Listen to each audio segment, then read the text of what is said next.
distribusi, metabolisme ataupun ekskresi gitu ya, memang yang tidak bisa diketahui secara pasti adalah tentang kinetika metabolisme karena tergantung dari eh, masing-masing individu gitu ya. Terus kemudian juga tergantung dari obat yang sedang dikonsumsi oleh pasiennya karena kalau kita bicara tentang metabolisme maka ada kaitannya dengan induksi gitu ya ataupun inhibisi gitu ya. Obat itu adalah inducer ataupun inhibitor. Ya, ini kalau kita secara keseluruhan tentang farmakokinetik ya, obat itu diminum gitu ya, ataupun obat itu diberikan secara injeksi, kemudian baik itu intravena, kemudian intramuskular dan lain sebagainya, maka tergantung dari cara pemberiannya ya. Kalau secara peroral maka ada namanya proses absorpsi gitu ya. Tapi kalau diberikan secara eh, intravena gitu ya, maka tidak ada proses absorpsi. Obat akan langsung masuk ke dalam sirkulasi sistemik ya. Kemudian selanjutnya adalah distribusi, di mana ada kaitannya dengan transporter. Kemudian setelah obat itu didistribusikan, Sorry, memberikan mama efek, kameranya tuh maka bener-bener full aku gitu loh. maka mengalami proses metabolisme gitu ya. Ada obat yang di metabolisme, hasil dari metabolismenya adalah metabolit aktif. Ketika obat itu hasil metabolismenya adalah metabolit aktif, maka metabolit ini mempunyai efek ya, mempunyai efek. Tapi kalau metabolitnya ini adalah metabolit tidak aktif gitu ya, maka metabolit ini nanti akan langsung diekskresikan ya. Jadi metabolisme ada di liver, kemudian selanjutnya adalah proses ekskresi. Ya, kalau kita bicara tentang eliminasi ya, eliminasi itu gabungan antara metabolisme dan ekskresi ya. Jadi kalau eh, ekskresi sendiri itu kalau kalau atme gitu ya, absorpsi, distribusi, metabolisme, berarti kalau udah metabolisme maka ekskresi. Tapi kalau kita bicara tentang eliminasi, maka eliminasi itu sudah gabungan antara metabolisme dan ekskresi gitu ya. Apa yang dimaksud dengan metabolisme? eh, Metabolisme ini merupakan perubahan bentuk gitu ya, perubahan bentuk dari unchanged drug menjadi bentuk yang lebih polar sehingga apa? Sehingga adalah obat itu akan lebih larut ya, larut dalam urin. Nah, metabolisme kita tahu bahwa bagian dari farmakokinetik gitu ya. Apa itu farmakokinetik? Maka kalian sudah tahu bahwa fungsi tubuh kita ini yang akan menentukan bagaimana nasib obat di dalam tubuh. Berbeda halnya dengan farmakologi gitu ya. Kalau farmakologi maka obat yang akan mempengaruhi fisiologi tubuh. Contohnya misalnya obat antihipertensi gitu ya, kaptopril golongan ACE inhibitor. Dia akan bekerja eh, menghambat enzim ACE ya, mempengaruhi dari RAAS ya, renin angiotensin aldosteron sistem ya. Kemudian pada umumnya hasil dari metabolisme memang kurang toksik gitu ya atau bisa dikatakan tidak toksik kemudian tidak aktif gitu ya tetapi ada perkecualian jadi perkecualiannya misalnya contohnya obat itu di metabolisme tapi hasilnya adalah metabolit aktif ya contoh obat sulfa misalnya gitu ya dia adalah zat aktif kalau obat itu kan sebetulnya ada dua sisi gitu ya. Kalau dia diminum dengan regimen yang sesuai, maka dia ibaratnya madu sehingga memberikan efek yang positif, efek yang baik. Tapi kalau diminum tidak sesuai dengan regimen, tidak sesuai dengan kondisinya, bisa saja menjadi racun ya. Karena obat itu masuk di dalam tubuh dianggap sebagai suatu benda asing ya tubuh akan ketika itu adalah benda asing maka tubuh akan mengeluarkan ya, akan melakukan suatu mekanisme untuk menetralisir obat tersebut. Jadi obat dalam bentuk utuh itu tadi akan diubah menjadi obat atau senyawa yang lebih polar ya. Yang lebih polar, hidrofil, berarti dia akan langsung dibuang melalui urin ya. Contoh lainnya, Oh iya, glimepirid. Ya. oh iya. Glimepirid ini adalah obat diabetes gitu ya, golongan sulfonil urea. Penggunaannya sehari cukup satu kali. Mengapa bisa diberikan satu kali gitu ya? Kalau kita lihat waktu paruhnya pendek, glimepirid ini ya.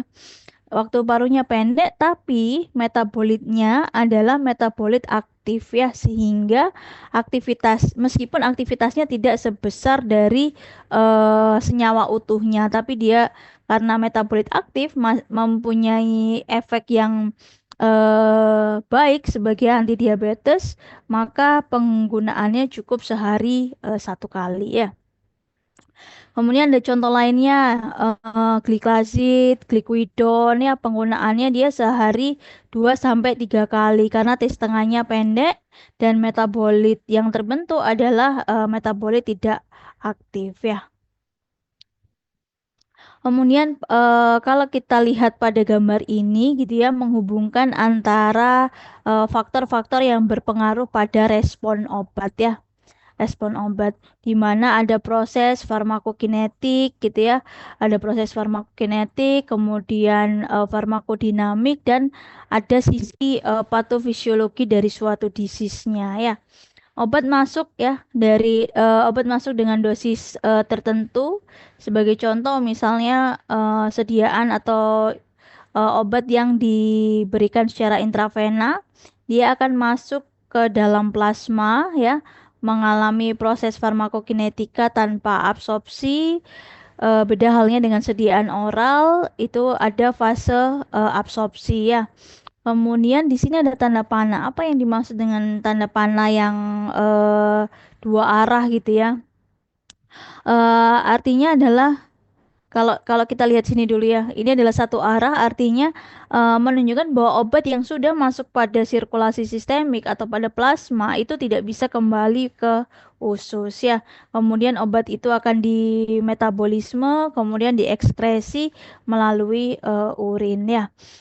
Obat yang ada di dalam plasma yang tidak terikat dengan protein ya, maka akan terdistribusi ke dalam jaringan tertentu, akan berikatan dengan reseptor gitu ya untuk bisa menghasilkan efek tertentu ya. Jadi kalau misalnya em, antihipertensi gitu ya, efeknya adalah kontrol dari tekanan darahnya, nadinya ya, endpointnya itu dilihat dari tekanan darah, nadi gitu ya. Kemudian antara farmakokinetik, farmakodinamik dan patofisiologi kita lihat di sini panahnya dua arah ya. Apa yang dimaksud ini? Ini adalah menunjukkan keseimbangan ya. Yang ada dalam darah akan didistribusikan ke sirkulasi ya. Kemudian akan selanjutnya adalah masuk liver, mengalami metabolisme, kemudian kadar obat di dalam darah dia akan turun. Kemudian obat yang terikat dengan reseptor itu akan lepas, masuk sirkulasi darah, masuk ke liver, metabolisme dan ekskresi. Jadi ada keseimbangan di sana sampai halnya pasien itu mengkonsumsi dosis selanjutannya. Jadi diharapkan kadar di dalam darah itu steady state ya. Kemudian ini sebetulnya sama gitu ya ketika obat masuk ke dalam tubuh gitu ya melalui oral, intravena, intraperitoneal dan lain sebagainya. Kemudian ada absorpsi dan distribusi di sana. Kemudian obat terikat protein plasma. Kemudian yang tidak terikat protein plasma akan masuk ke site targetnya ya. Kemudian selanjutnya dia akan keluar ya kembali, kemudian atau mungkin tersimpan ya, terdeposit di tulang atau lemak ya, kemudian selanjutnya mengalami metabolisme. Hasil dari metabolismenya misalnya adalah metabolit yang tidak aktif, maka akan terekskresi. Kalau mengalami kalau hasil metabolitnya itu adalah metabolit aktif, dia akan berikatan dengan site reseptor ya. Kemudian kalau kita lihat contohnya misalnya CTM gitu ya. CTM itu dosis 2 sampai 4 miligram sebagai antihistamin, tapi juga mempunyai efek side effect-nya itu mengantuk gitu ya. Karena apa? Karena obat ini berikatan dengan reseptor yang ada di otak gitu ya, mempengaruhi sistem sehingga ada side effect berupa mengantuk. Contoh lainnya adalah kodein misalnya. Kodein itu dosisnya kan 15 miligram ya sebagai antitusif. Namun kalau diberikan dengan dosis lebih tinggi, sehari bisa 3 sampai 5 kali, diberikan pada pasien kanker, maka tujuannya bukan sebagai antitusif tapi sebagai analgesik ya. Jadi dosis tinggi itu bisa menyebabkan distribusi ke jaringan lain. Karena apa? Karena proses absorpsi, distribusi itu kan tergantung pada konsentrasi ya.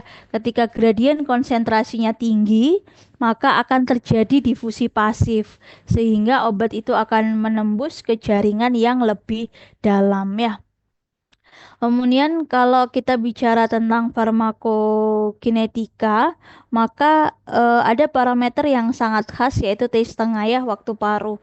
Jadi kalau satu kali T setengah gitu ya artinya apa? Jadi kalau dua kali T setengah, lima kali T setengah sampai tujuh kali T setengah. Jadi nanti mungkin pada saat praktikum ya kalian melakukan pengambilan titiknya adalah tujuh kali T setengah gitu ya.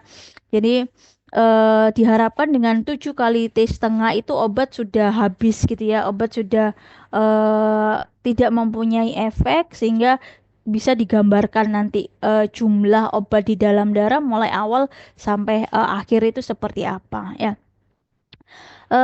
Aspek farmakokinetik suatu obat dapat kita lihat dari kadar obat di dalam darah ya.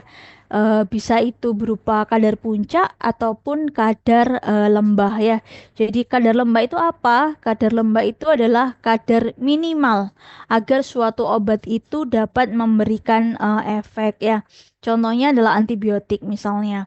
Antibiotik itu ada MIC ya, minimum inhibitory concentration, di mana diharapkan obat itu berada pada rentangnya di atas MIC dan di bawah MTC ya untuk bisa memberikan efek terapi. Kalau yang aspek farmakodinamik itu adalah kaitannya dengan ikatan obat dengan reseptor. Kalau aspek patofisiologi di sini itu dilihat efek klinisnya ya, endpointnya. Jadi efek klinisnya seperti apa?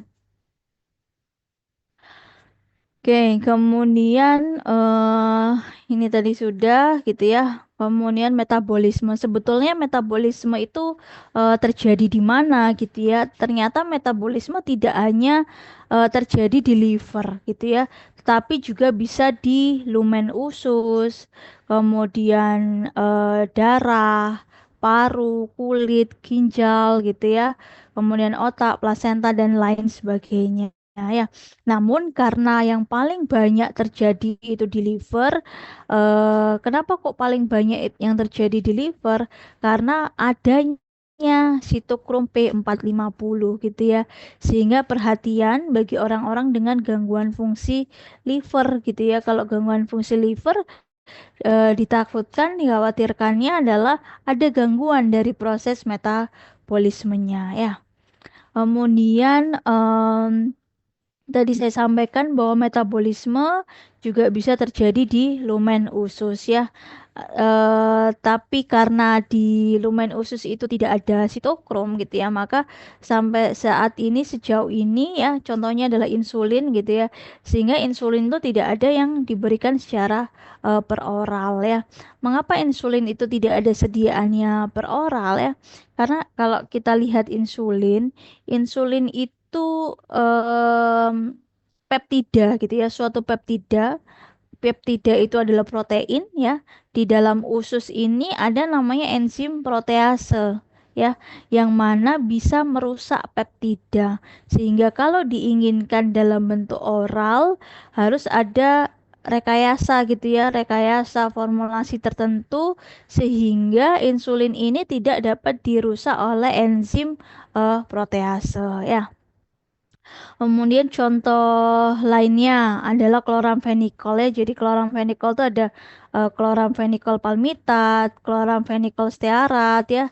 Terus kalau keduanya ini kan bentuknya ester ya. Kalau bentuk ester dia bisa diberikan secara peroral. Mengapa tidak diberikan bentuk aktifnya gitu ya? Bentuk aktifnya kan chloramphenicol base gitu ya. Tapi kenapa nggak diberikan dalam bentuk chloramphenicol base?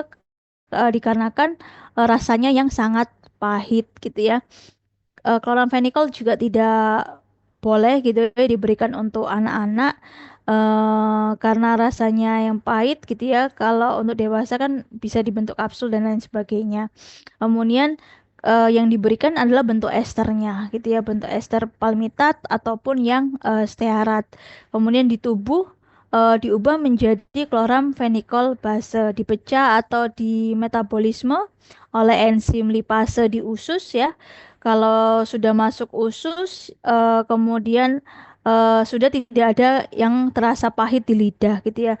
Namun chloramphenicol ini juga terekspresi lewat saliva sehingga efek akhirnya ya biasanya agak terasa pahit ya. Kemudian contoh lagi misalnya ini ya kita bicara tentang first pass metabolisme gitu ya. Ya, apa sih FPM ini? FPM ini adalah metabolisme lintas pertama ya. Obat-obat yang mengalami FPM biasanya obat-obat yang diberikan secara ekstravaskular ya.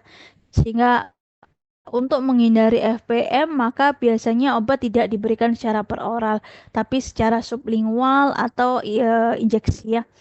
Contoh obatnya misalnya ISDN ya, isosorbit dinitrat. Secara peroral itu dosisnya 10 miligram. Kalau diberikan secara sublingual cukup 5 miligram ya. Kalau sublingual pasti onset of actionnya cepat ya. Kemudian dia larut masuk sirkulasi darah, berikatan dengan reseptor jantung, kemudian memberikan efek terapi ya. Contoh lain lagi adalah nitrogliserin ya. Nitrogliserin itu kan juga sama salah satu obat untuk jantung koroner gitu ya. Tidak ada bentuk oralnya. Karena apa? Karena mengalami FPM dalam jumlah besar ya. Em, Obat-obat yang di FPM itu adalah obat-obat yang akan dimetabolisme gitu ya sebelum didistribusikan ke jaringan-jaringan ya. Jadi bisa terjadi di saluran cerna maupun di liver ya.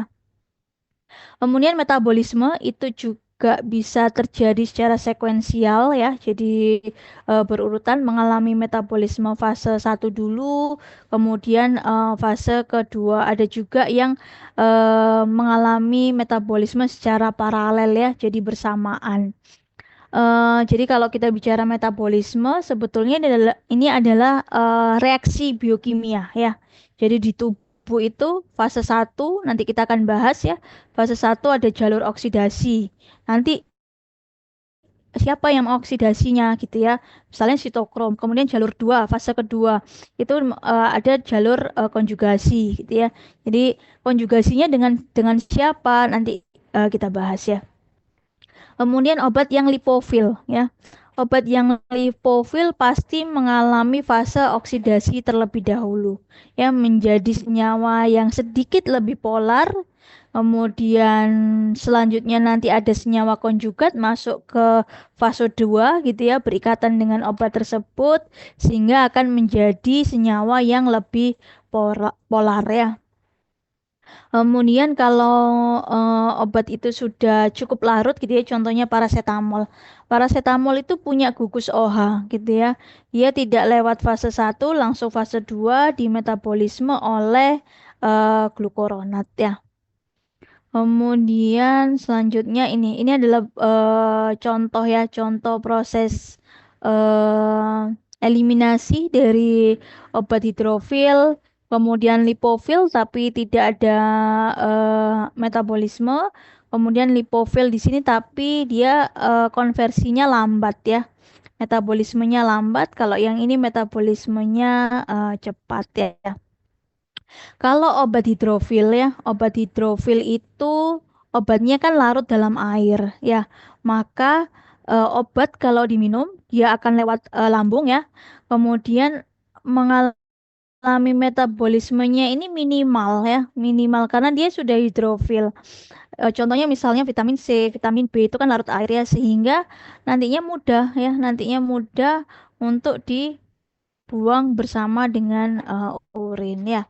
Kalau yang obat lipofil di sini gitu ya, obat lipofil dia larut lemak ya. Contohnya misalnya kloroquine ya, kloroquine itu tes tengahnya 20 hari.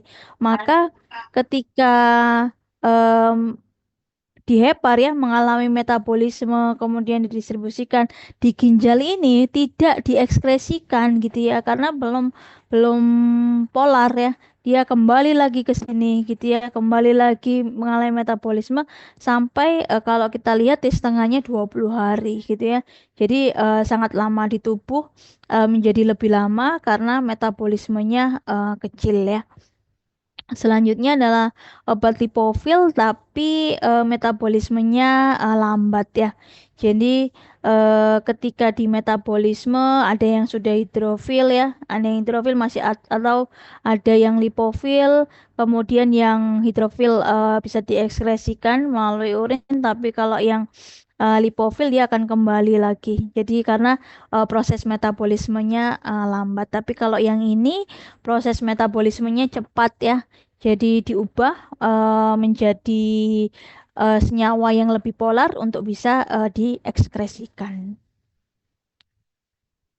Kemudian ini tadi sudah kita bahas ya. Jadi perubahan dari senyawa utuh menjadi senyawa aktif ya, senyawa bentuk aktif atau yang lipofil berubah menjadi hidrofil juga bisa menjadi senyawa yang inaktif gitu ya.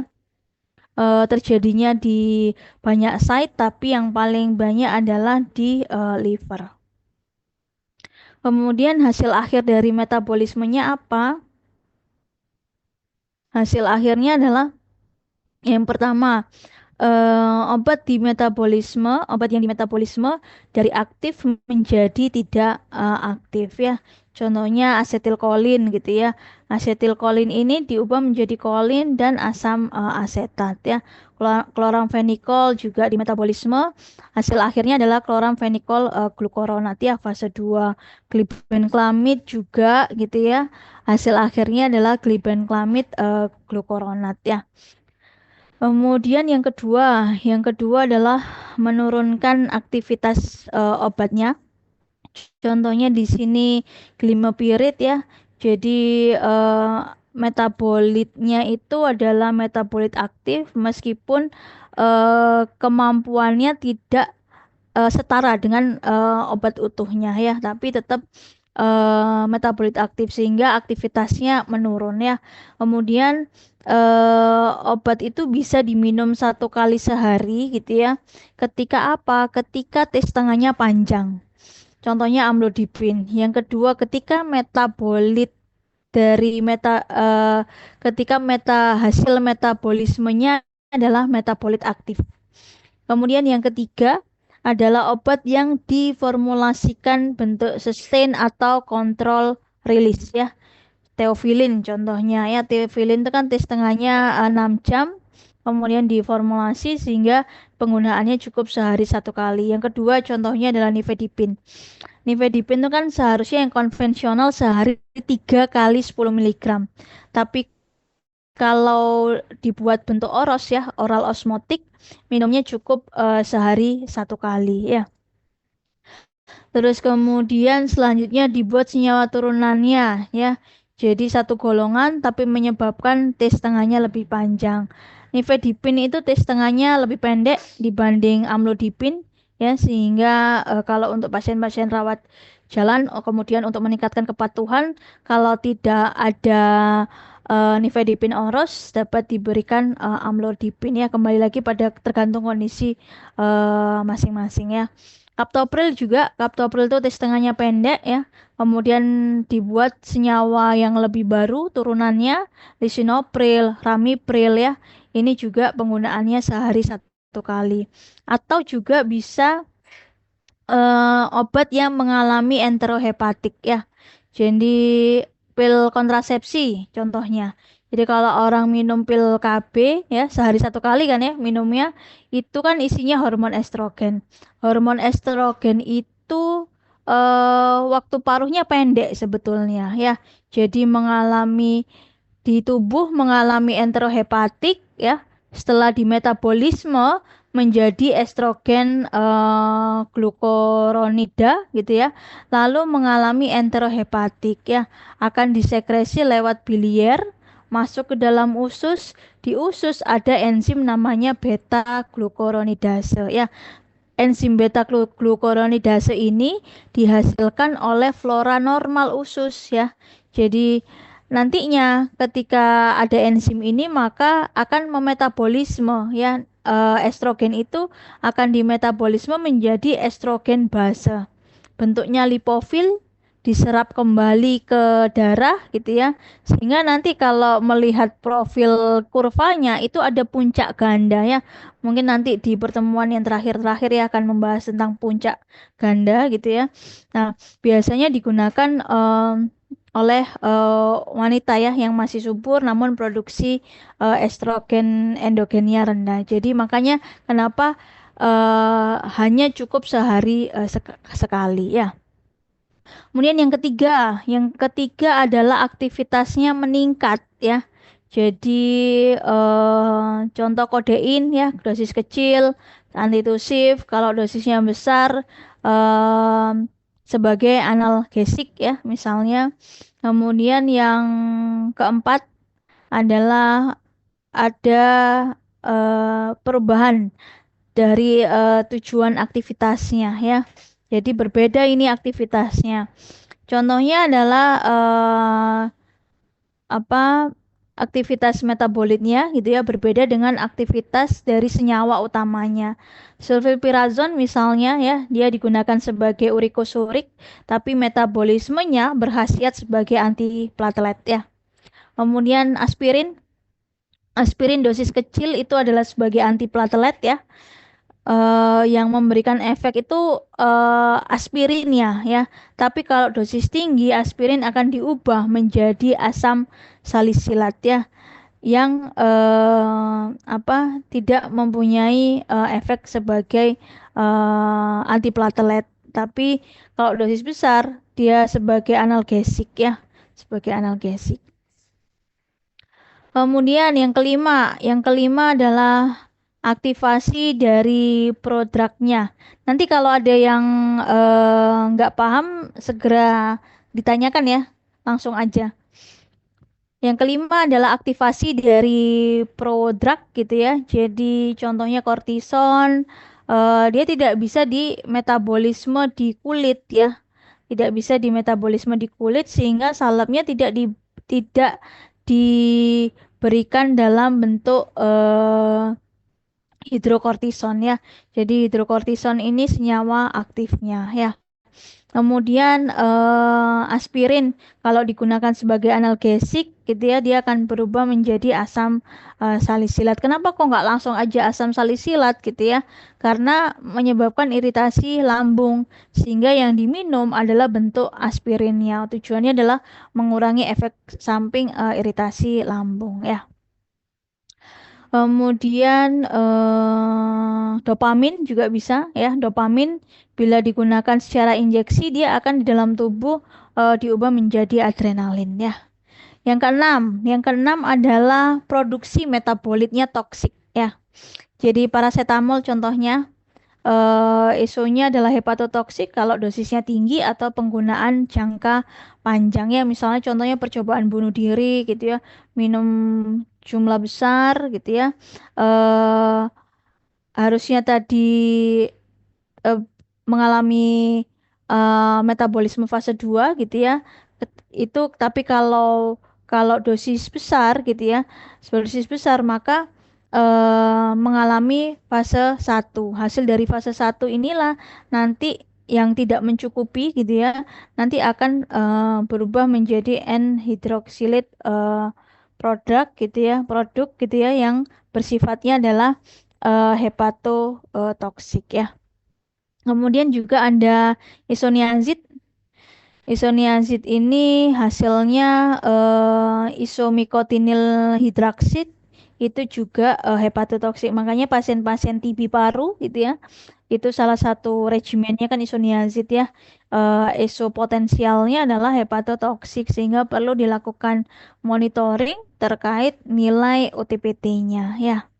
Kemudian metil alkohol ya dikenal dengan metanol. Kalau diminum dia diubah menjadi senyawa aldehid yaitu formaldehid ya dimana kalau mengalami polimerisasi tiga molekul akan menjadi para formaldehida gitu ya yang kita kenal sebagai formalin ya dan itu memiliki efek toksik pada mata ya. Sehingga formaldehid ya digunakan hanya untuk desinfektan ruangan saja. Ini proses metabolisme ya. Jadi sebenarnya sama aja tadi kalau yang jadi di liver gitu ya, di hepar ini ada hepatosit ya. Hepatosit ini memiliki kandungan sitokrom P450 ya yang berperan dalam proses metabolisme. Sedangkan ini kita contoh saja gitu ya, ada proses metabolisme fase satu ataupun fase 2 ya. Di liver proses metabolisme paling banyak di hepatosit ya, di hepatositnya. Kalau di hepatosit itu ada banyak macam bagian, ada Golgi apparatus, kemudian ada inti nukleus ya, mitokondria sama endoplasmic reticulum ya. Ada yang smooth, ada yang kasar ya. Kemudian ini contoh ya, contoh. Jadi diambil dari liver tikus ya, difoto bagian dari hepatositnya. Yang A ini kondisi normal, yang B ini diberi fenobarbital injeksi ya. Jadi kemudian di sacrifice, diambil livernya, bagian hepatositnya dicek ya.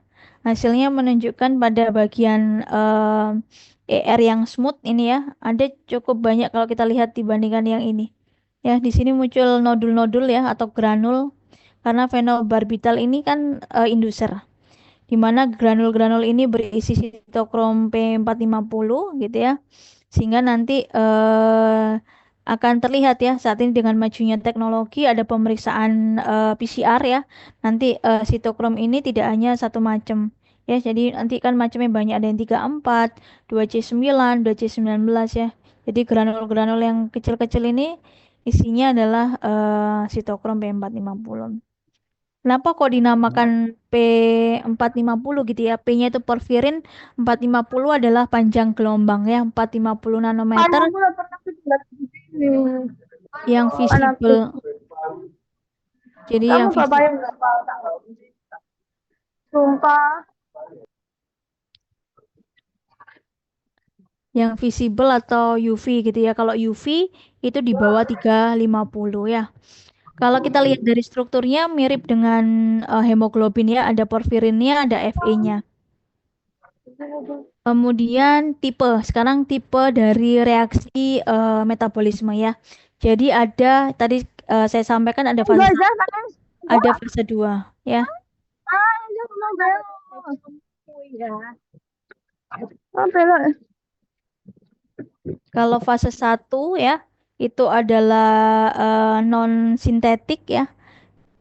Jadi disebut juga prekonjugasi atau fungsionalisasi gitu ya karena ada perubahan gugus yang sebelumnya tidak ada gugus hidroksi ya kemudian menjadi ada gugus hidroksi. Kemudian apa aja macamnya ada oksidasi reduksi, hidrolisis gitu ya. Jadi kalau reduksi yang awalnya nitro menjadi senyawa amin ya. Ya, nama lainnya juga bisa disebut fase katabolik gitu ya. Reaksi antara lain oksidasi, reduksi, hidrolisis ini ya. eh Biasanya dia akan mengubah gitu ya obat utuhnya menjadi senyawa metabolit yang lebih polar.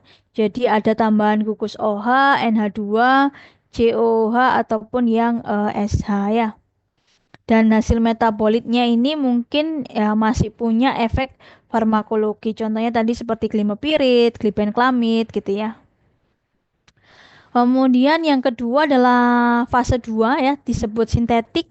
Nama lainnya adalah fase anabolik. Reaksi yang umum terjadi adalah reaksi konjugasi. Tapi juga ada banyak yang lain ya. Jadi reaksi konjugasi itu apa? Jadi semacam menambahkan substrat gitu ya, menambahkan senyawa endogen di dalam tubuh. Salah satunya adalah glukuronat ya. Jadi yang terkonjugasi nanti dengan obatnya berikatan secara kovalen, membentuk senyawa yang lebih polar dan larut air yang nantinya mudah diekskresi. Contohnya paracetamol ya. Terus kemudian kalau yang morfin, kodein, minoxidil ini bentuk metabolitnya aktif ya, jadi perkecualian. Kemudian selanjutnya obat awalnya itu kan masuk ke fase 1 gitu ya. Kemudian masuk ke fase 2 konjugasi. Jadi kenapa ya sebetulnya tergantung pada struktur obatnya ya. Kalau obat itu sudah polar maka ya cukup fase 1 saja gitu ya. Jadi kalau hanya yang fase 1 saja biasanya dia hasilnya sudah polar maka tidak perlu lagi masuk ke fase 2. Atau obat itu tidak masuk fase 1. Jadi langsung masuk fase 2. Contohnya paracetamol. Kenapa kok nggak masuk fase 1, masuk fase 2? Karena paracetamol ini mempunyai gugus fenol ya. Kemudian kalau fase 1 reaksinya ada oksidasi gitu ya. Kemudian kalau fase 2 konjugasi dengan senyawa glukuronat ya. Sehingga nantinya perlu bantuan enzim ya, perlu bantuan enzim yang akan memindahkan salah satu gugus glukuronat ke senyawa obatnya. Kemudian oke. Kemudian sekarang yang tipe enzimnya gitu ya. Jadi metabolisme obat di dalam hepar itu kan ada yang membutuhkan sitokrom ya. Jadi sitokrom tadi ini sitokrom 450, kemudian ada juga yang FMO ini jarang sekali, yang ini juga jadi yang paling sering adalah dengan bantuan sitokrom P450. Ini yang tadi saya sebutkan ya, jadi tipe dari proses metabolisme ada fase 1 dan ada fase 2. Jadi di sini ada oksidasi, reduksi, kemudian hidroksilasi, deaminasi, N-oksidasi. Kemudian kalau yang fase 2 ini konjugasi ya. Reaksi konjugasinya ada paling sering ini glukuronat, kemudian ada sulfat, ada glutathione ya. Dan ini perlu bantuan atau dimediasi dengan enzim ya. Kemudian ini kalau ini FPM ya. Jadi obat itu di metabolisme, kemudian di misalnya contohnya lumen usus gitu ya, karena ada sedikit sitokrom ya, ataupun ada enzim protease, lipase di sana, kemudian obat itu akan masuk ke vena porta, kemudian masuk liver ya. Obat akan didistribusikan ke site ya, site target masing-masing. Ada juga yang di metabolisme.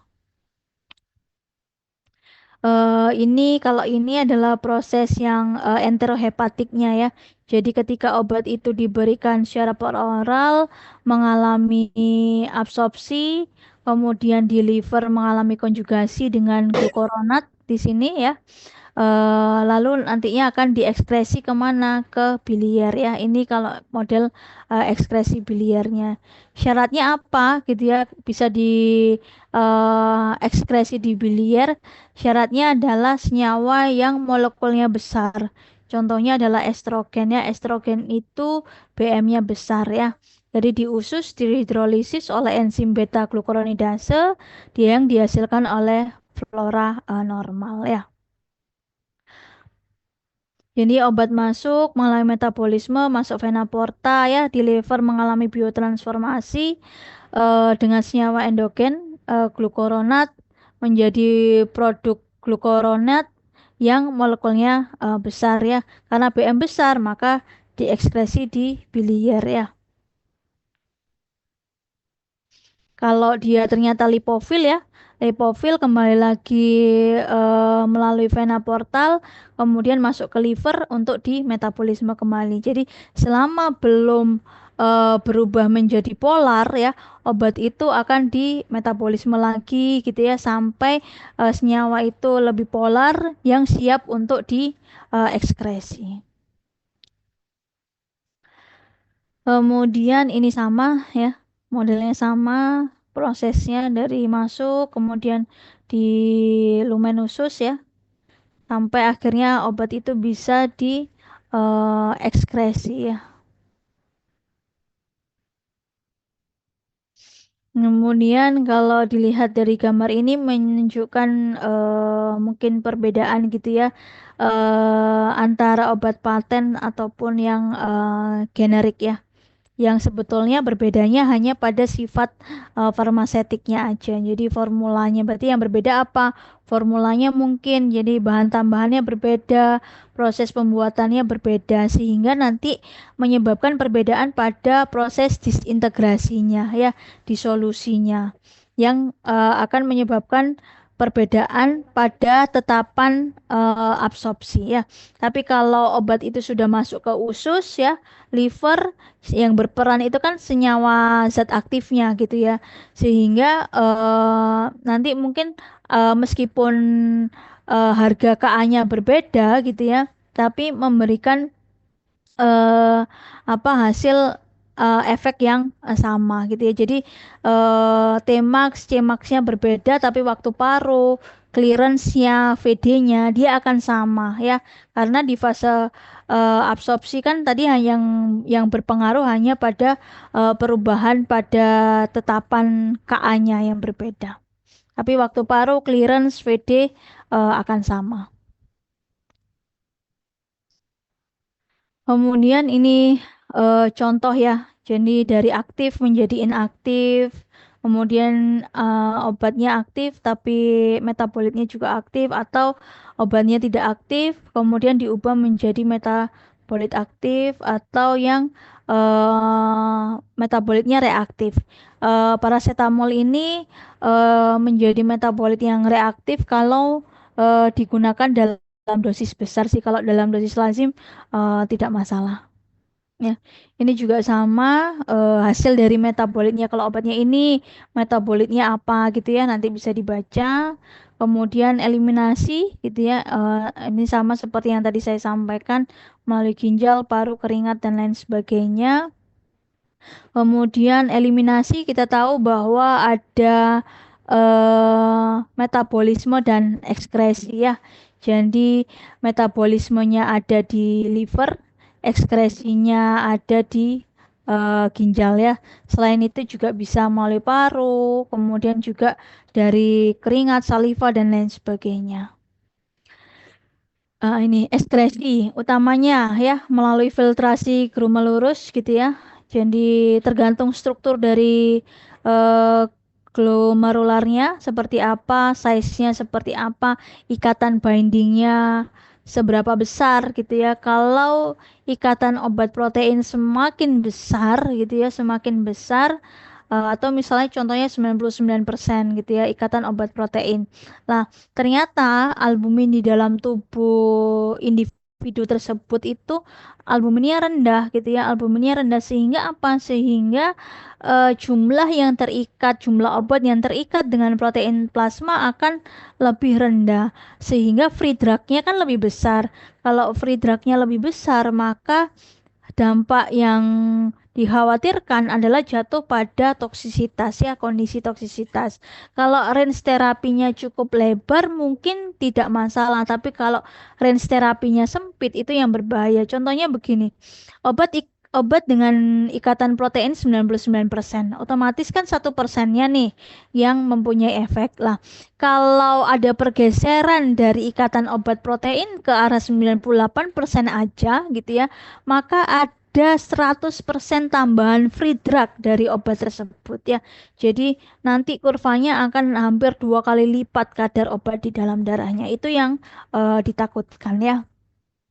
Kemudian yang kedua adalah reabsorpsi tubular ya. Di sini ada proses alkalinisasi, transport aktif gitu ya. Kemudian saturasi, jadi kompetitif saturasi, ada protein binding juga. Kemudian yang metabolisme minor yang tadi saya sampaikan ya. Kemudian kalau yang di liver ya ini pasti metabolisme, ada fase 1, fase 2 ya, mengubah lipid soluble menjadi lebih polar ya sehingga bisa diekskresikan melalui ginjal ya. Atau juga melalui sekresi biliar ya. Kalau sekresi biliar maka ada proses transport aktif ya. Ini sitokrom B450 dia ada di sel hepatik retikulum endoplasma. Kemudian ini sebetulnya kalau kita lihat ini secara umum ya reaksi kimia secara umum. Jadi ada oksidasi di fase 1, kemudian di mana ribosom sitokrom P450 ini sebagai katalisatornya ya. Ini strukturnya ya. Jadi struktur inti dari eh sitokrom B450 itu kan porfirin ya. Jadi mirip seperti strukturnya hemoglobin ya. Hemoglobin ada porfirin, ada Fe-nya juga. Kalau 450 tadi kaitannya dengan panjang gelombang ya. Kemudian sitokrom P450 gitu ya. Utamanya ada di liver, kemudian di retikulum endoplasmic smooth. Kalau di manusia ya, sitokrom pada manusia nulisnya huruf besar semua ya, CYP gitu ya, CYP. Tapi kalau pada hewan nulisnya kecil semua hurufnya. Jadi ada 75 family, 200 isoenzim ya. Ini CYP contohnya misalkan 1A2. Satu ini adalah family, kemudian yang dua adalah subfamily, kemudian yang A ini subfamily ya, yang dua ini adalah individual member dari subfamily-nya. Jadi ada yang misalnya 2C, 2C6 ya. Kemudian ada yang 2C19 gitu ya. Meskipun sama-sama subfamily tapi berbeda individual membernya. Ini adalah beberapa contoh isoform dari sitokrom P450 yang terdeteksi pada masing-masing organ ya. Kemudian ini sama gitu ya. Jadi di sitokrom P450 ada inducer ya. Kalau dia inducer, maka akan meningkatkan metabolisme dari substratnya. Akibatnya apa? Kadar obat dari substrat itu di dalam darah jauh lebih kecil. Berbeda halnya dengan inhibitor ya. Kalau inhibitor berarti menghambat proses metabolisme dari substratnya sehingga kadar obat di dalam darah lebih besar gitu ya. Ya, ini contohnya ya. Beberapa sitokrom ada CYP1A2, 2C9, 2D6, 3A4 ya. Kemudian dengan indusernya seperti ini gitu ya. Ada merokok, omeprazol, kemudian ini, kemudian substratnya ini. Jadi kalau digunakan bersamaan, contohnya haloperidol gitu ya. Kemudian pasiennya merokok juga gitu ya. Maka ini akan meningkatkan, akan menginduksi metabolisme dari haloperidolnya gitu ya. Sehingga akan lebih cepat termetabolisme. Nah, inhibitornya adalah fluoroquinolone. Jadi ciprofloxacin, levofloxacin gitu ya, moxifloxacin itu adalah inhibitor ya. Ketika kenapa kok fluoroquinolone itu inhibitor ya karena mempunyai gugus imidazol ya sehingga akan menghambat metabolisme kadar obat di dalam darah akan lebih tinggi. Berbeda halnya dengan inducer ya. Kalau inducer sitokromnya ini overekspresi sehingga metabolismenya lebih cepat, kadar obat di dalam darah akan lebih rendah ya. Ini sama. Kemudian perbedaan antara induksi dan inhibisi gitu ya. Jadi kalau induksi karena dia overekspresi ya jumlah CYP450 aktifnya meningkat ya karena ada biosintesis ya sehingga metabolismenya lebih cepat, T setengahnya turun, AUC turun, clearance-nya naik ya. Kalau inhibisi kebalikannya ya. Kemudian ini juga sama ya. Jadi untuk enzim inducer biasanya dia lipofil dengan eliminasi yang T setengah eliminasi yang panjang gitu ya. Kemudian mekanisme ini terlibat dalam induksi enzim ya ketika ada peningkatan size livernya atau liver blood flow-nya ya. Kemudian peningkatan stabilitas dari enzim ataupun penurunan degradasi dari CYP450. Minta tolong ya temennya dihubungi untuk di mute ya.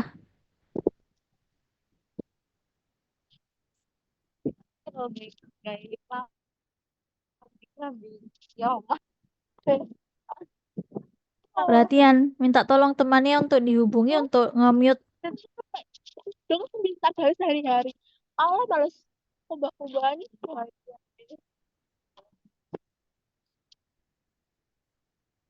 Bagus kok nelfon bisa nih. Bagus kok nelfon aku. SKI kok nelfon. Bagus bagus. Oh, apa tuh ini? Emang kartu sebelah. Aku enggak sih. Jadi apa ini?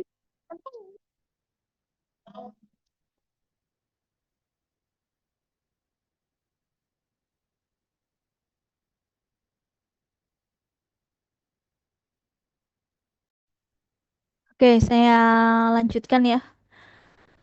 Kemudian inducer gitu ya. Ini adalah beberapa inducer. Kemudian ini adalah substratnya ya. Jadi obat dengan metabolismenya meningkat akibat dikombinasi dengan obat inducer ini. Kemudian inhibisi ya, ini kebalikannya berarti ya terjadi penurunan dari metabolisme gitu ya, kemampuan dari enzim ini kemudian bisa reversible atau bisa irreversible ya. Kalau reversible ini kompetisi secara langsung dengan binding site-nya antara substrat dan inhibitornya ataupun juga bisa dilihat dari potensi inhibitornya ya contohnya simetidin dia H2 blocker gitu ya contohnya. Kemudian ini yang reversible terjadi pada eh, metabolit yang reaktif gitu ya. Kemudian terbentuk karena metabolit intermediate kompleks, terus transformasi juga. Jadi ada reaksi transformasi seperti contohnya N hidroksilasi, N demetilasi, N oksidasi ya, yang mana dikatalisasi oleh CYP3A ya. Ini kebalikannya yang tadi ya. Kalau yang tadi inducer, kalau yang ini inhibitor. Jadi obat-obat ini ketika dikombinasi dengan misalnya barbiturat dengan MAO inhibitor itu akan menurunkan metabolismenya. Jadi obat di dalam darah lebih besar ya. Contohnya ini phenytoin dengan pas ya. Phenytoin ini kan indeks terapinya sempit ya, maka perlu perhatian ya. Takutnya ada efek toksik yang muncul ya. Kemudian ini sitokrom P450 sebetulnya sama ya. Yang di substratnya ini, indusernya ini, inhibitornya ini.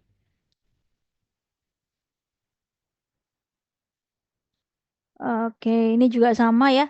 Kalau ini inhibitor ya, amiodaron. Substratnya adalah warfarin ya.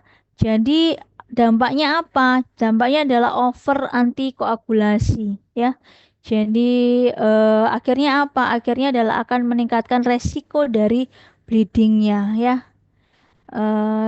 Kemudian ritonavir ya, obat-obat ARV, antiretroviral gitu ya, dengan inhalasi fluticasone pada pasien asma misalnya. Ini ada konsekuensi klinisnya adalah adrenal supresi ya, gemfibrosil dengan serivastatin ya, golongan statin. Efeknya adalah rhabdomyolysis ya. Kalau ini kebalikannya. Kalau ini induser ya. Kalau induser berarti efek efek terapinya tidak tercapai gitu ya.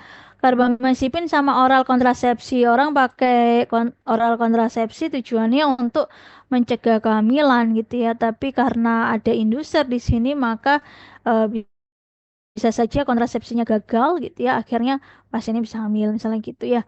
Rifampicin dengan warfarin gitu ya. Ini under antikoagulasi sehingga dampaknya apa? Dampaknya adalah peningkatan resiko dari trombosis. Juga sama. Kemudian sitokrom P450 ya, ada satu obat itu tidak hanya dimetabolisme oleh salah satu jenis isoenzim ya. Ada banyak satu obat bisa lebih dari satu jenis isoenzim pemetabolismenya. Contohnya verapamil gitu ya. Ada 3A4, 2C9, 2C8 dan sebagainya. Ini juga sama seperti yang tadi. Ini sebagai salah satu contohnya. Ada yang bisa menjelaskan tentang gambar ini? Ayo, silahkan. Siapa yang bisa? Mbak Siti Lia, ayo. Mbak Siti Lia Nurhidayati. Silahkan.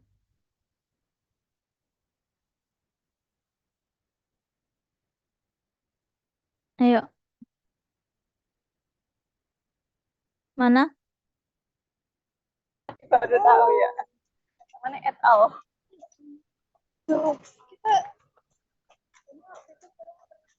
Ayo, silahkan Mbak Siti.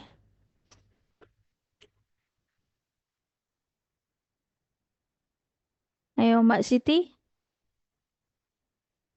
Ada?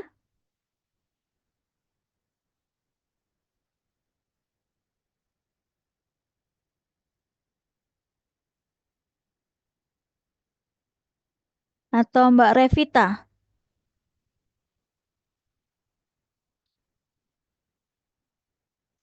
Ayo, silahkan. Saya nggak akan melanjutkan ya kalau belum ada yang menjelaskan antara Mbak Siti atau Mbak Revita. Ayo, silahkan.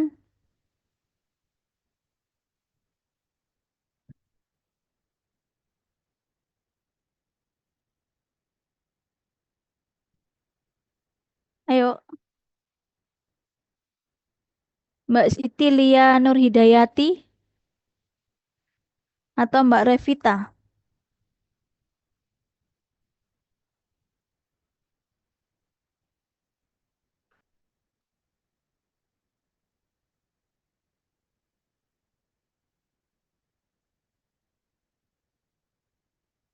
Tolong ditelepon temannya. Siapa yang satu kelas dengan Mbak Siti atau Mbak Revita? Iya, Bu.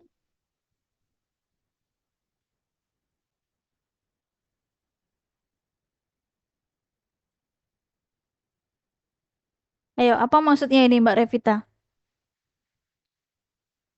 Kalau dilihat dari gambar ini.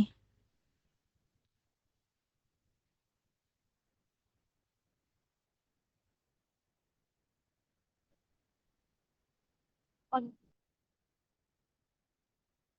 Ayo Mbak Revita atau silakan Mbak Revita dulu atau Mbak Siti dulu.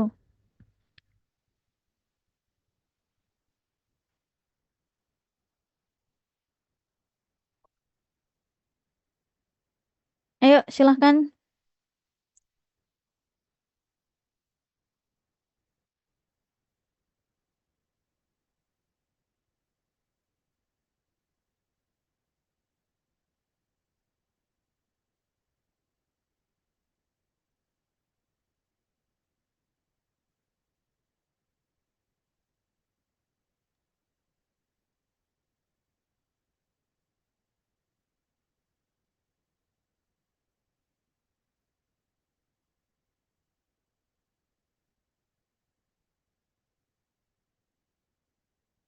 Ayo.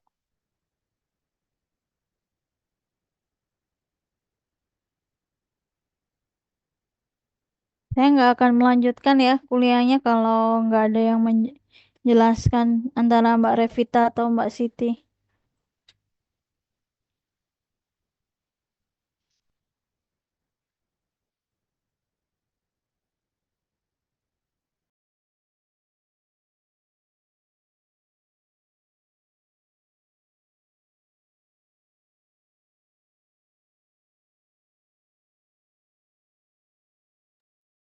Mungkin kalau ciprofloxacin kombinasi itu membuat kadar obat dalam darahnya lebih besar dibanding pemakaian cipro- ciprofloxacin tunggal. Kenapa kok bisa seperti itu?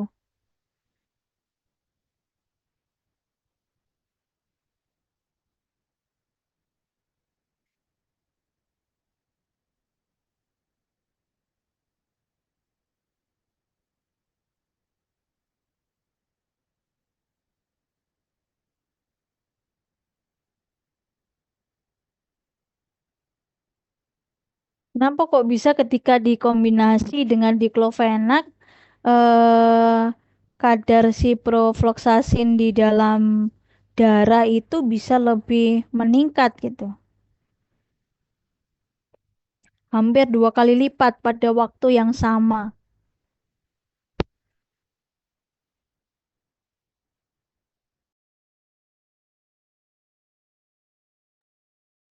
Karena apa? Silakan Mbak Siti, dibantu temannya. Nah, maaf juga sebelumnya.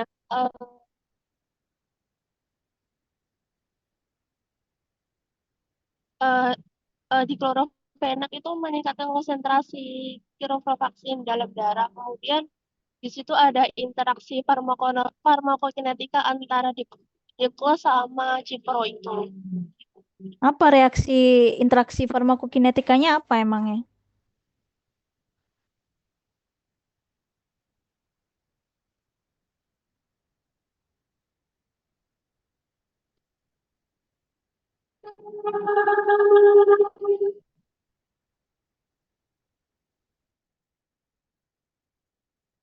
Ayo, silakan.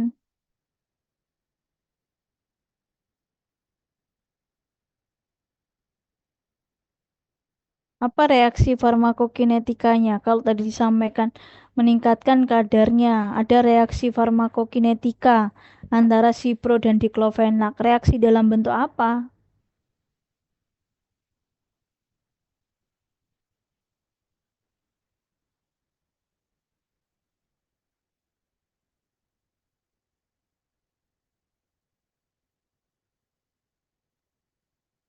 Metabolisme dari reaksi obatnya itu semakin lambat itu ya.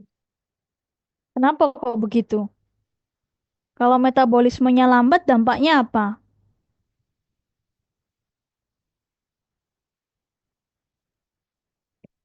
Eh,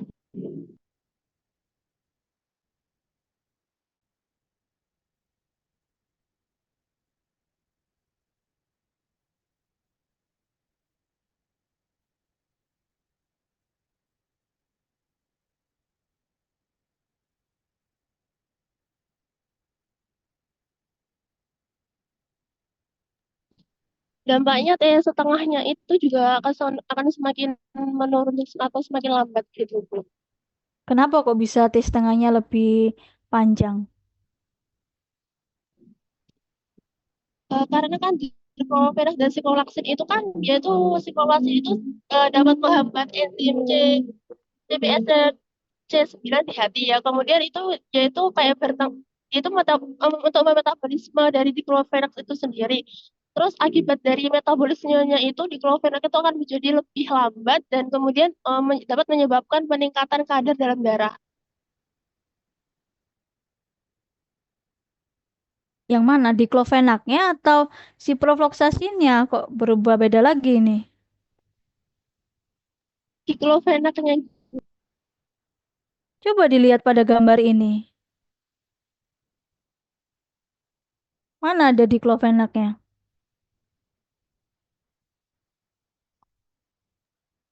ciprofloxacin sama diklofenaknya akan semakin menurun.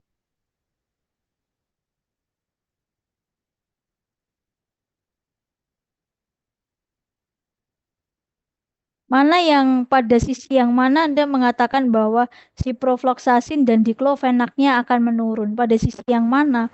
Pada gambar yang sebelah mana dari gambar ini?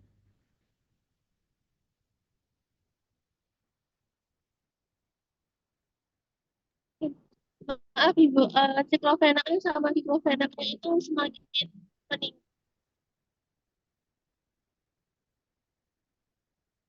Pada gambar ini ada diklofenaknya?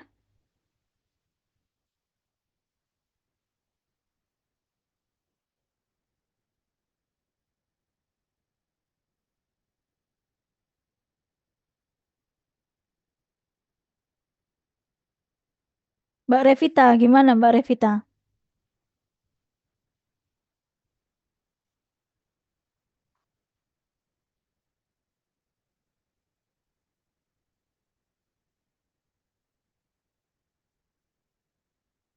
Atau ada yang bisa menjelaskan yang memang mendengarkan kuliah saya? Ada yang bisa menjelaskan? Padahal tadi sudah saya jelaskan gitu ya, dari tadi kita bicara tentang beberapa teorinya, sehingga ini ada contohnya seperti ini, maka kesimpulannya seperti apa? Kalau mendengar atau memperhatikan kuliah saya harusnya tahu. Tapi kalau melakukan aktivitas yang lain ya saya nggak tahu ya.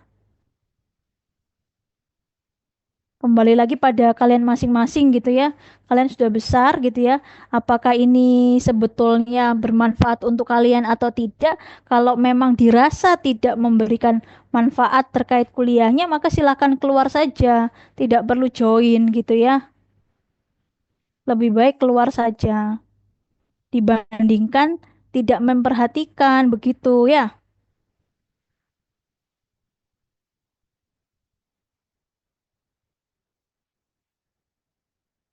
Siapa yang bisa menjelaskan terkait gambar ini?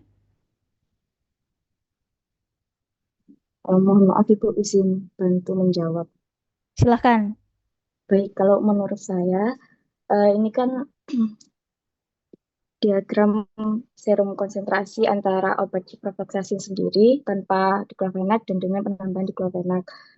Kalau menurut pengamatan saya di sini, adanya penambahan diklofenak itu, diklofenak ini sendiri itu sebagai inhibitor, jadi dapat menghambat atau menginhibisi ciprofloxacin untuk bermetabolisme, sehingga kadar di plasmanya itu meningkat. Mungkin kalau dari gambar ini, itu bisa ditunjukkan pada titik yang keempat. Titik yang keempat, yang mana? Yang lingkaran atau yang persegi?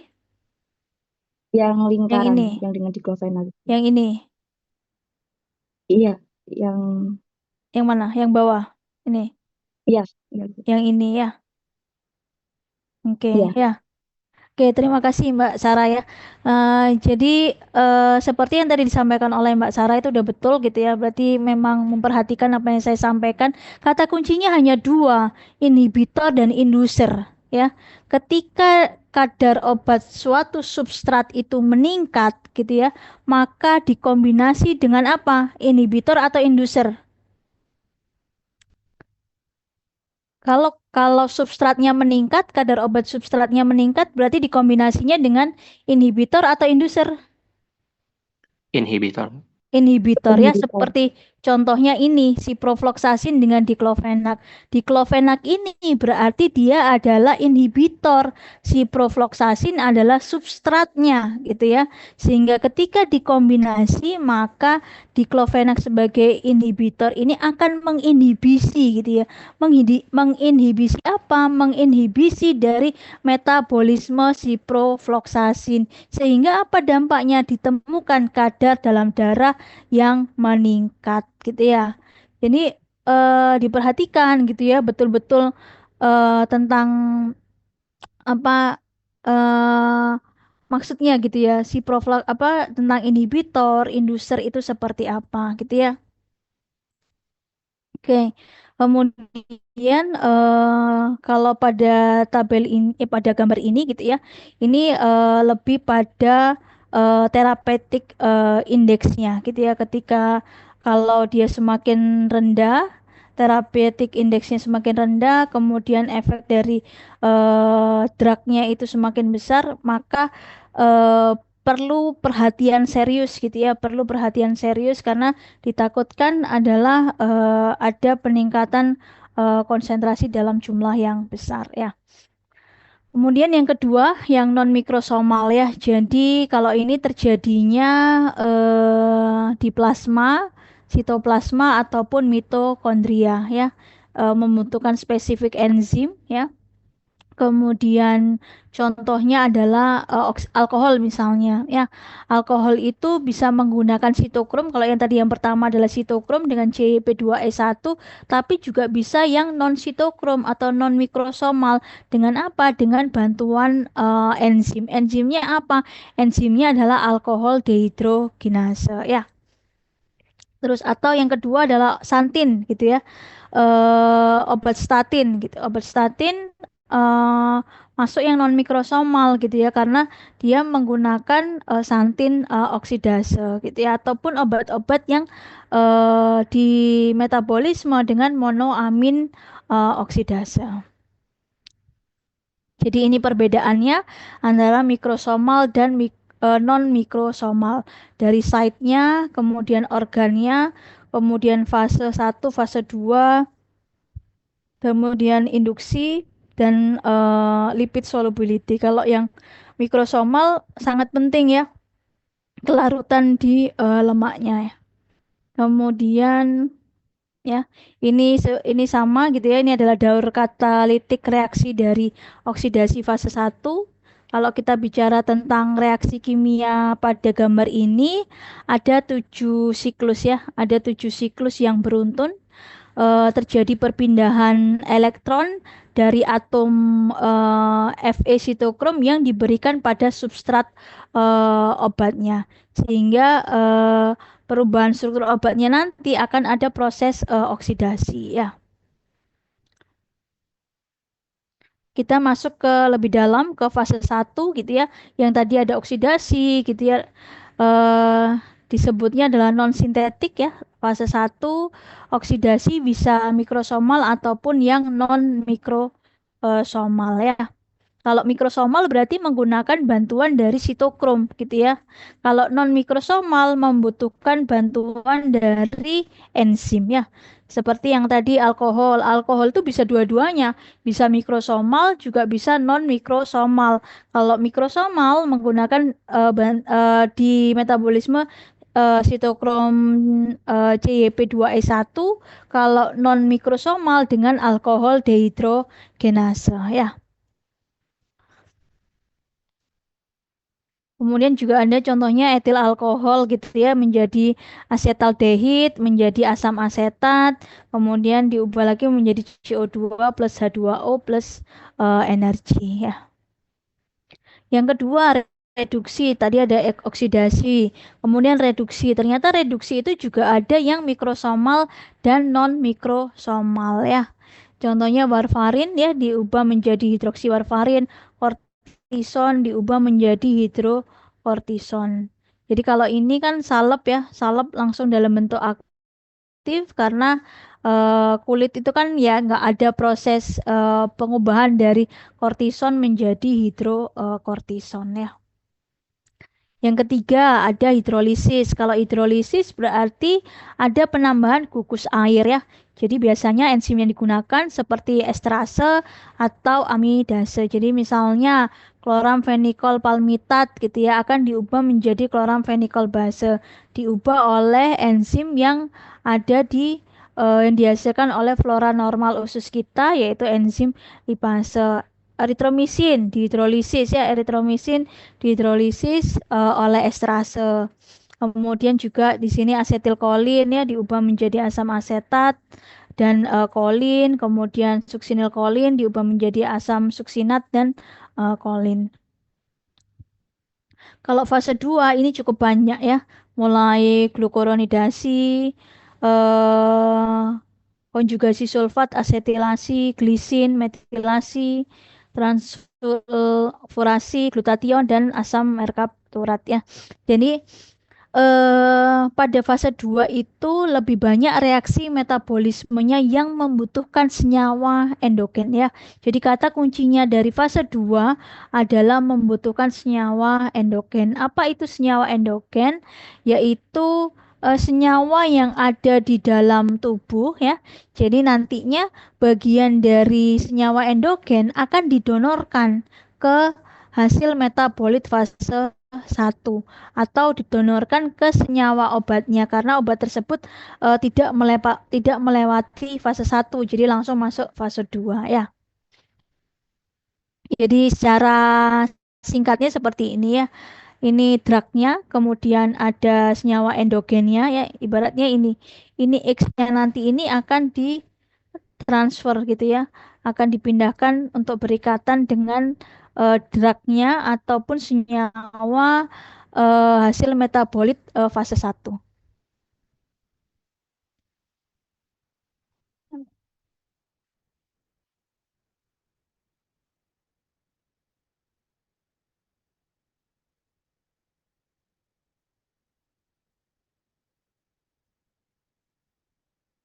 Kemudian yang kedua ya, jadi reaksi konjugasi. Di sini ada konjugasi asam glukuronat ya. Jadi contohnya kalau kalau jadi glukuronat ini dia lebih cepat dari fase 1. Kemudian hasil dari eh, fase 1 misalnya ya. Jadi fase 1 itu kan biokatalisatornya adalah sitokrom ya. Kalau fase 2 katalisatornya adalah enzim ataupun senyawa endogen ya.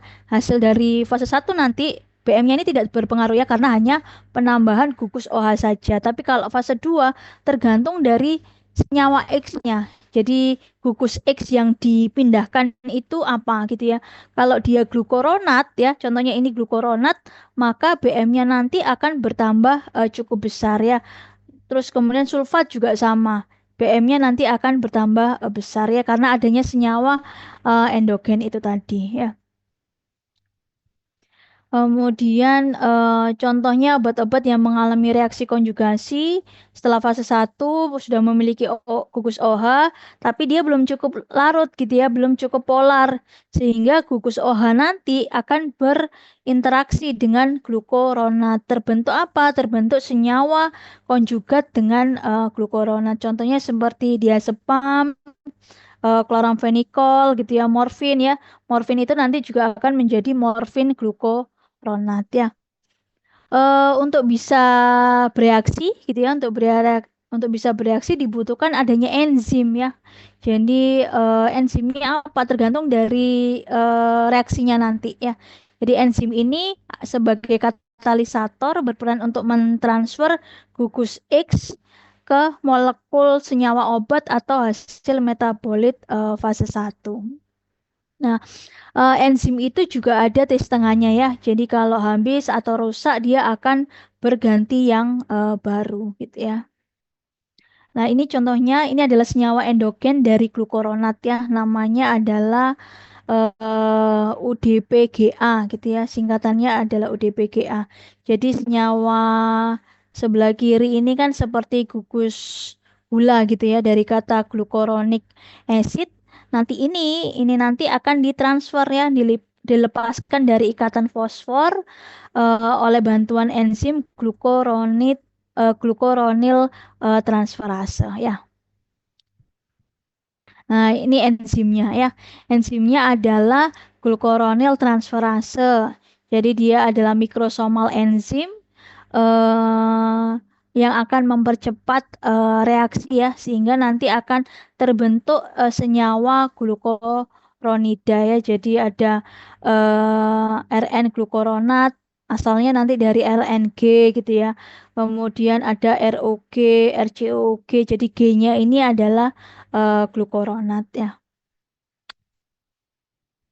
Kemudian ini contoh glukoronidasi dari asam benzoat ya dengan UGT, bantuan UGT sehingga terbentuk benzoil glukoronida ya. UGT adalah enzimnya ya, glukoronil transferase. Kemudian yang kedua ada sulfat ya. Jadi bantuan enzimnya namanya sulfotransferase gitu ya. Enzimnya adalah sulfotransferase. Kemudian senyawa endogennya adalah PAPS. Kemudian yang ketiga ada N-asetilasi ya. N-asetilasi contohnya sulfonamid, INH. Keempat ada konjugasi glisin. Yang kelima alkilasi ya. Kalau alkilasi berarti penambahan gugus metil etil gitu ya. Kemudian yang keenam adalah glutathione ya. Jadi akan berikatan dengan thiol group di senyawa aktifnya atau reaktif metabolit ya, sehingga akan menyebabkan detoksifikasi. Konjugasi sulfat ya di konduksi ya atau dibantu dengan enzim sulfotransferase. Kemudian senyawa endogennya adalah PAPS ya. Ini contoh senyawa endogennya. Kemudian nanti ini yang akan diubah ya. Jadi ini PAPS ditambahnya contoh substratnya ya atau obatnya. Kemudian dibantu oleh sulfotransferase akan menjadi seperti ini. Jadi ini ya. Sulfat ini ya, sulfat ini akan dari sini ya, dari PAPS yang sebelumnya tadi, yang ini ya. Nah, dari ini dia akan dipindah ke sini. Sulfatnya yang akan dipindah. Kemudian asetilasi ya, yang ketiga N-asetil transferase ya, enzimnya N-asetil transferase, dia enzim yang larut ya, di mana adanya variasi genetik itu juga akan berpengaruh ya. Jadi orang Barat, Negro Asia juga akan menyebabkan perbedaan farmakokinetik, ras juga ya, ada yang cepat memetabolisme, ada yang lambat dalam memetabolisme, sehingga bisa beda-beda gitu ya, tergantung dari ini dipengaruhi ras, kemudian eh, apa orang Barat Negro itu akan menyebabkan perbedaan ini, sehingga perbedaannya apa? Perbedaannya pada proses pemetabolismenya ya. Metabolismenya cepat atau menjadi metabolismenya lambat. Kemudian yang selanjutnya eh, asetil ya. Jadi senyawa endogennya ini. Tadi N-asetilasi, senyawa endogennya adalah asetil koenzim A ini. Ini senyawa endogennya. Bentuknya seperti ini. Kemudian kalau diubah ya dengan ini obatnya, ini senyawa endogennya dengan bantuan N-asetil transferase, maka akan terbentuk N4 asetil sulfanilamid gitu ya. Akan dipindahkan ini ya, akan berpindah ke senyawa obatnya. Kemudian kalau aspirin dia mengikuti apa reaksi ini hidrolisis ya. Hidrolisis jadi menjadi asam salisilat, kemudian juga ditambah asam cuka ya. Ini contohnya. Jadi asam salisilat akan berubah menjadi salisil-CoA terlebih dahulu, gitu ya. Kemudian baru dia berubah menjadi asam salisiklurat, gitu ya. Kalau misalnya contohnya nanti pada saat praktikum gitu ya ada reagen Trinder ya pada data urin, reaksinya sebetulnya tidak spesifik ya, beda dengan Barton Marshall yang senyawa utuhnya nanti yang akan terlibat ya. Kalau Trinder nanti hanya aspirinnya tidak sampai terpecah gitu ya, tapi metabolitnya yang akan terlihat lebih banyak ya. Ini kalau bioaktivasi dari acetaminophen ya. Jadi seperti yang saya sampaikan tadi bahwa acetaminophen itu karena dia mempunyai gugus OH gitu ya, maka dia langsung masuk pada fase kedua ya. Langsung pada masuk fase 2. Kemudian kalau fase 2 kan konjugasi gitu ya. Konjugasinya dengan glukuronat atau sulfat ya dengan bantuan endogen ini UDBGA ataupun yang PAPS ya terbentuk konjugat ini. Kemudian jika senyawa kalau dosisnya besar ya diminum dosis besar kan menjadi overdosis gitu ya. Sehingga apa dampaknya? Akan terjadi reaksi fase 1 ya. Jadi senyawa endogen dan enzimnya ini kan sudah habis gitu ya, tidak mencukupi untuk memetabolisme paracetamol. Dia masuk ke fase 1 oksidasi ya oleh sitokrom di sini oleh sitokrom menjadi apa? Menjadi metabolit intermediate yang tidak stabil ya dan bersifat nukleofilik. Kemudian karena ini senyawa ini nukleofilik, dia akan bisa mengikat sel protein dari hepatosit ya. Jadi kalau terbentuk sebelum mengikat sel protein dari hepatosit di dalam hati itu dia ada glutathione ya. Di sini ada glutathione bereaksi dengan glutathione sehingga terbentuk apa? Terbentuk asam merkapturat ya. Namun kalau glutathionnya ini udah habis ya, maka akan berikatan dengan sel hepatosit tadi gitu ya. Sehingga apa dampaknya? Sehingga terjadi nekrosis jaringan hepar, efeknya yaitu hepatotoksisitas ya. Nah, ini contohnya secara lebih singkatnya gitu ya. Paracetamol dia metabolisme fase 2, terus kalau nggak mencukupi masuk fase 1 juga bisa di bioinaktivasi ya dengan glutathione sebelum berikatan dengan sel hepatosit, tapi kalau ini juga sudah tidak mencukupi, sudah habis, maka dia akan berikatan dengan sel hepatosit yang tadi ya terbentuk napki. Ya, inilah senyawa yang menyebabkan terjadi hepatotoksisitas, terjadi peningkatan SGOT dan SGPT pada pasien ya. Ini sama ya, acetaminophen dengan glukuronat ataupun sulfat ya. Fase 2-nya dia ada dua jenis fase 2 konjugasi glukuronat dan konjugasi sulfat ya.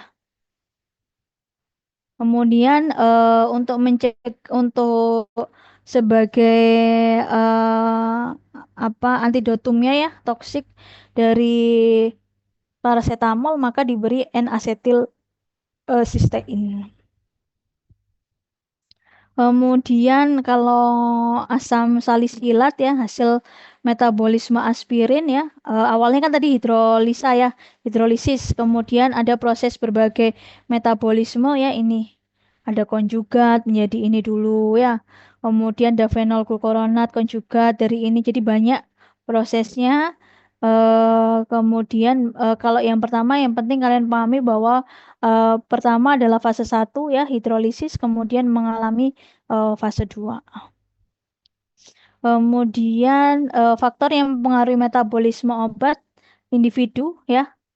Jadi perbedaan individu, kemudian perbedaan genetik ini biasanya kaitannya dengan ras ya, suku gitu ya, orang Barat, Kaukasian, Negro ya menyebabkan perbedaan farmakogenetik ya kan ada perbedaan farmakogenetik ya sehingga menyebabkan perbedaan dari farmakokinetik. Kalau misalnya kalian baca-baca yang artikel-artikel terbaru saat ini kan dosis obat atau regimen itu sampai melihat pada level genetiknya ya, level genetiknya apa? Oh, kalau genetiknya seperti ini, maka regimennya seperti ini. Jadi menyesuaikan, tidak lagi dosis lazim, tapi itu masih masih belum semua gitu ya. Masih perlu percobaan ataupun apa? Uji klinis yang cukup lama gitu ya untuk bisa menentukan regimen based on dari perbedaan farmakogenetiknya. Kemudian yang ketiga adalah usia ya. Jadi makin tua, makin lambat proses metabolismenya ya. Karena apa? Karena terjadi penurunan fungsi organ ya. Kalau pada bayi baru lahir, fase satunya kan belum matur gitu ya. Sehingga nanti mungkin pada usia 2-3 tahun eh, apa yang fase 2 pada usia 2 sampai 3 tahun fase 2-nya juga belum matur sehingga perlu betul-betul eh, penggunaan obat pada bayi gitu ya pada usia di bawah 5 tahun mungkin di awal neonatus pada awal-awal kelahiran itu memang betul-betul harus diperhatikan ya tidak seluruh obat bisa digunakan ya kemudian ini ya, jadi saya sampaikan di awal. Jadi kalau di awal masih belum matur ya, jadi baru beberapa bulan kemudian fase 2-nya aja bahkan baru usia 2-3 tahun baru ada enzim untuk fase 2 sehingga memang perlu perhatian untuk obat-obat yang digunakan pada anak-anak di bawah 3 tahun ya. Kemudian jenis kelamin estrogen ya. Estrogen ada kaitannya dengan estrogen, kemudian pola pola makan ya, jadi diet, nutritional state atau faktor lingkungan, merokok ya, terus makanan-makanan yang dibakar ya, kemudian apa adanya diet rendah protein misalnya ya, itu juga akan mempengaruhi metabolisme. Grapefruit ini jeruk Bali ya, itu juga ada beberapa obat yang ada interaksi ya dalam metabolisme dengan jeruk Bali. Nah, ini contohnya ya. Jadi kalau di awal dengan air, kemudian yang kedua dengan segelas apa? Dengan segelas jeruk Bali ya, jus jeruk Bali. Yang satunya adalah selama 5 hari sehari 3 kali mengkonsumsinya. Jadi betul-betul velodipin ini terjadi peningkatan yang cukup drastis gitu ya. Jadi dia sebagai inhibitor. Kemudian kalau yang ini dia adalah 67 dihidroksi bergamotin ini itu dari grapefruitnya ya. Jadi jeruk Bali itu mengandung 67 dihidroksi bergamotin gitu ya yang akan menghambat metabolisme dari velodipin. Jadi dia sebagai inhibitor. Ini juga sama dari kalau orang minum grapefruit dengan terfenadin gitu ya. Terfenadin itu adalah antihistamin generasi kedua, maka metabolisme menjadi ferfenadinnya juga akan lambat gitu ya, tidak terbentuk. Kemudian yang keenam ada interaksi antara obat dengan senyawa endogen. Kemudian penyakit gitu ya juga akan mempengaruhi proses metabolisme baik itu liver disease, cardiac disease gitu ya. Jadi kalau liver disease ini karena penurunan fungsi gitu ya, penurunan fungsi maka fungsi hepar sebagai organ pemetabolisme itu kan fungsinya menurun gitu ya sehingga apa obat-obat yang seharusnya termetabolisme menjadi senyawa aktif atau senyawa tidak aktif gitu ya akan lebih lambat ya. Kemudian dosis ya. Kalau dosis tinggi dia akan mengalami saturasi bisa menyebabkan keracunan ya, toksisitas. Kemudian rute pemberian first pass metabolism ya, biasanya terjadi pada pemberian secara oral, kemudian enzim baik itu inducer atau inhibitor ya, yang tadi sudah saya sampaikan. Ini contohnya saja, nanti bisa dibaca. Kemudian enzim induksi ya. Enzim induksi ini dia menstimulasi karena induksi ya, memetabolisme obat lainnya atau juga bisa autoinduksi ya. Jadi memetabolisme diri sendiri gitu ya. Contohnya phenytoin, rifampicin itu contoh obat autoinducer ya. Induksi ini biasanya pengaruh dari sitokrom karena ekspresi dari sitokromnya itu meningkat ya, over ekspresi sehingga metabolismenya lebih cepat ya. Kemudian ini contohnya. Kemudian yang ini kebalikannya sebetulnya sama seperti bahasan yang sebelumnya ya.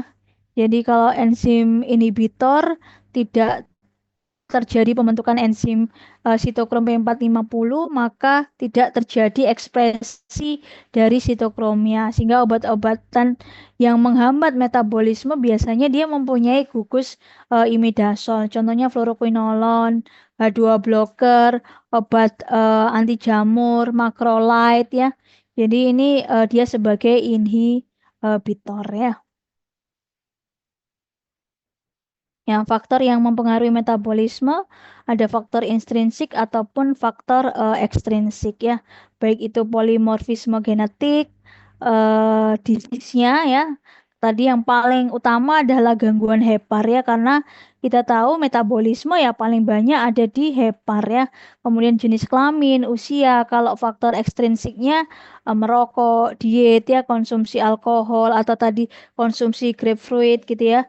Terus kemudian penggunaan obat yang lain kaitannya dengan kalau obat itu inducer atau inhibitor ya.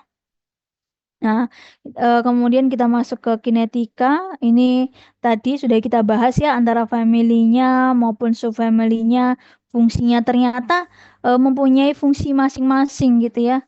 Kalau CYP1, A1, A2, B1 sebagai pemetabolis, tapi secara umum ya pasti sebagai pemetabolisme ya. Tapi ada juga yang semacam ini 24A1 dia sebagai deaktivasi vitamin D ya dan lain sebagainya. Nanti bisa dibaca sendiri. Ini sama ya. Ini rangkuman dari yang tadi. Fase 1, fase 2 ya. Obat itu bisa fase 1, bisa fase 2. Ataupun dari fase 1 kemudian berubah ke fase 2 menjadi metabolit. Nanti baru diekskresi di renal ya. Ini skemanya ya. Jadi kalau kita lihat ada yang simultan gitu ya, jadi paralel ataupun yang sekuensial ya, paralel ataupun yang sekuensial. Ini contoh kalau orang itu di pasien disuntik morfin gitu ya, secara intravena berarti kan kadar obatnya dia akan turun ya. Kadar obatnya akan turun, lalu metabolitnya itu diukur, diamati gitu ya. Karena metabolit awalnya nggak ada, kemudian awalnya kan nggak ada ya, kemudian dia metabolitnya dia akan naik ya, akan naik, kemudian lama-kelamaan akan turun ya. Nah, metabolitnya ada dua, ada morfin 6 glukoronat sama morfin 3 glukoronat ya. Jadi biasanya kalau melihat melihat membuat kurva seperti ini gitu ya, apa alat yang digunakan misalnya contohnya HPLC tergantung dari senyawanya sih ya. Jadi dia lebih sensitif dengan apa HPLC, KGC atau yang lainnya ya. Nah, ini contoh saja gitu ya. Ini adalah kalau ini pakai propranolol gitu ya. Kalau diminum dia kadarnya kan lama-kelamaan dia akan meningkat ya, pelan-pelan naik. Kemudian terbentuklah ada proses metabolisme di sana. Metabolitnya juga terbentuk sedikit demi sedikit. Bila sudah maksimal metabolitnya dia juga akan turun ya. Jadi kalau dilihat dari sini kan waktu versus kadar ya. Dan garisnya sejajar. Jadi kalau garisnya sejajar maka tes tangannya sama ya antara senyawa aktif dengan senyawa metabolitnya. Ini yang tadi kenapa dinamakan P450 ya? 450 itu dia panjang gelombang ya, panjang gelombang di mana me- menghasilkan atau menunjukkan absorbannya paling tinggi ya. Ini beberapa contoh bahwa ternyata pada jaringan mamalia ya, kandungan dari sitokrom P450 di liver, kemudian ginjal maupun paru ya, terlihat ada ya, dari rat, mouse, rabbit ya, pig, dan di manusia. Ini cuma sekedar kalian tahu saja bahwa beberapa penelitian artikel ya yang membahas tentang kinetika itu sampai seperti ini, betul-betul sampai dilihat apakah ada sih sitokrom P450 ekspresinya ada nggak di organ dari beberapa spesies mamalia gitu ya, dicek satu persatu. Kemudian kalau ini lebih pada fraksi metabolisme obat dari berbagai isoenzim ya. Jadi memang paling banyak sih 3A4 ya. 2C9 ya, 2C19. Ini yang paling sering sebagai enzim pemetabolisme. Nah, ini kan kita bisa melihat di sini ini pada human ya. 3A4 ini paling besar dia. Kemudian 30%, sekitar 30% diikuti dengan isoenzim yang lainnya. Kemudian apa sih implikasi dari metabolisme obat gitu ya? Ya kita tadi sudah bahas ya. Jadi dari aksinya ya, terminasi aksi dari suatu obat, aktivasi dari prodrug gitu ya, dari obat yang inaktif menjadi aktif, kemudian juga bioaktivasi atau malah bisa menyebabkan toksik ya. Kemudian juga bisa karsinogenesis ataupun tetratogenesis ya. Jadi kasus kalau tetratogenesis ini kasusnya talidomid ya. Jadi metabolitnya ini bersifat teratogenik. Kemudian ini contoh dari sitokrom P450. Ini sama, ini secara kinetikanya sebetulnya. Jadi ada hubungan struktur kimia obat dengan macam sitokromnya ya. Jadi kalau CR ya, ini